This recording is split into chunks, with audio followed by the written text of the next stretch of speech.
अखेर छगन भुजबळांची मंत्रिपदी वर्णी. भुजबळांच्या एंट्रीनं नाशिकला चौथं मंत्रिपद.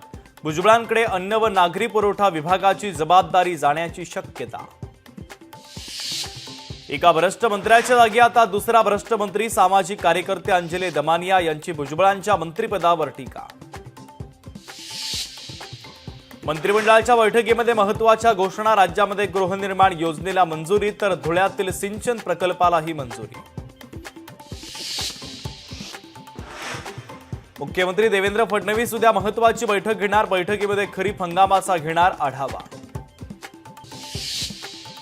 ज्योती मल्होत्राच्या चौकशीमध्ये नवे खुलासे. पाकिस्तानसह चीनचाही दौरा केल्याची माहिती. ज्योती मल्होत्राच्या लॅपटॉप आणि मोबाईलमधून आणखीन धक्कादायक खुलासे बाहेर येण्याची शक्यता. ज्योती मल्होत्रा चीन पाकिस्तान पाठोपाठ बांगलादेशला देखील जाण्याच्या तयारीत. पाकिस्तानी एजंटच्या मदतीनं बांगलादेश दौऱ्याचं केलं होतं नियोजन. ज्योती मल्होत्राच्या व्हॉट्सअॅपमधून धक्कादायक माहिती. ज्योती मार्फत रॉ एजंटपर्यंत पोहोचण्याचा ISIचा उद्देश. कटाची संपूर्ण योजना ज्योती मल्होत्राच्या चॅटमध्ये उघड.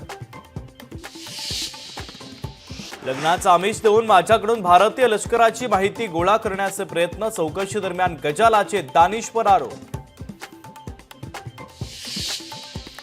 पुण्याच्या सणसवाडी परिसरामध्ये होर्डिंग कोसळलं. होर्डिंग कोसळल्यानं 5 ते 6 दुचाकींचं नुकसान.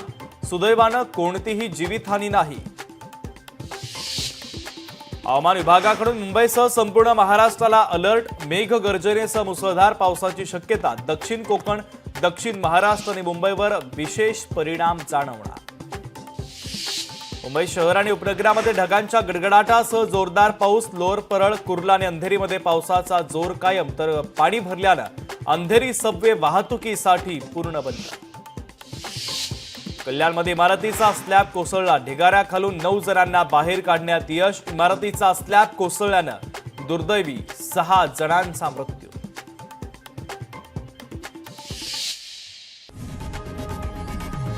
लोकशाही मराठी ऐका, पहा, जागरूक रहा.